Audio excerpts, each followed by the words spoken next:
Stephen, I want to throw it to you. You're the co-founder of the Millennial Action Project, and maybe you could define for us, what is a millennial? Who are we really talking about tonight? Well, first of all, thank you, Doug, and to James Madison's Montpelier, the Center for the Constitution, the Millennial Action Project staff and community that's come out for us, everyone who's tuned in online, to my fellow panelists, Mary Catherine, and Congresswoman Tulsi Gabbard, Congressman Will Hurd. It's an honor to be here, and thank you for coming for an important conversation about this next generation that is going to revitalize our constitutional democracy. Millennials are on the cusp of taking up the reins of government. And so this question is very important because all of us will have to answer, how is this next generation going to govern America?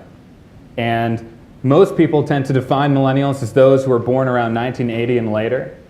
So today they're in their 20s and 30s.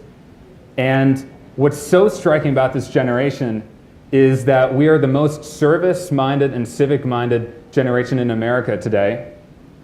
But we have the least trust and confidence in government and politics to solve the challenges we face.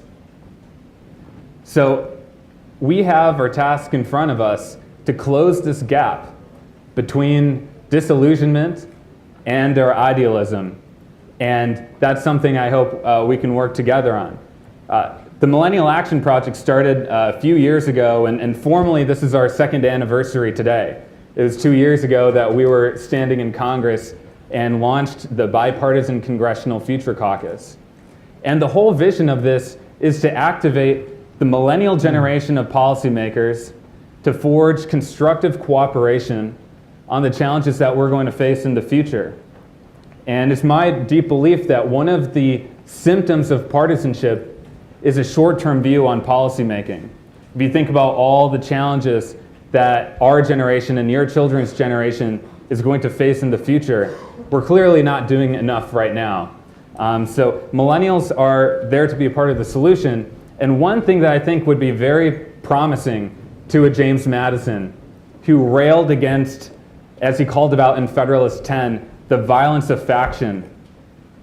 Millennials are rejecting the political status quo of entrenched partisanship. And over 50% of us now identify as independent. So something's going to happen. And the question is what? But fortunately, we have some great representatives here who are part of the solution. One of James Madison's final writings was called Advice to My Country. And so maybe I will just ask each of you, what would Madison's advice be today, or what would your advice be today for the country? Particularly, what do you want to say that builds confidence in those Xers and in those boomers who think of you guys as the iPhone and craft beer crowd? What's the advice to the country? I think you would highlight two things. One is, don't be afraid to experiment and fail. Because the day that we're celebrating today, 228 years ago, was the second constitutional convention. The first one didn't work. Not enough people attended. And what Madison, particularly Madison did, but also his colleagues did, was to come back again and try again, and they were persistent, even when it failed. And I think the second thing would be show up for democracy.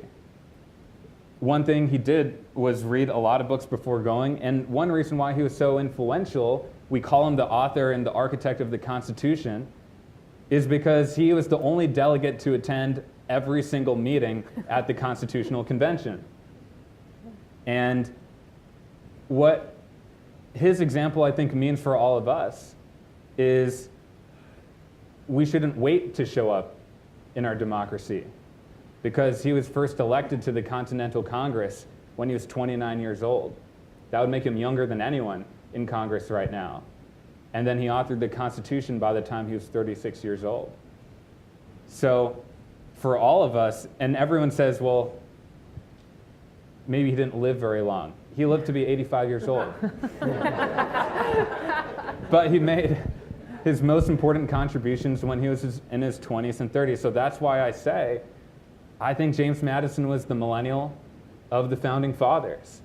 And I think that's something we should all aspire to. And I think all of us as millennials, especially those who are here, I mean, look at this room. We have a room filled of young people. We have people online. All of you are showing up for democracy right now at the place that holds the Constitution. So it's now on us to live out those aspirations, to live out that legacy that James Madison had envisioned for all of us.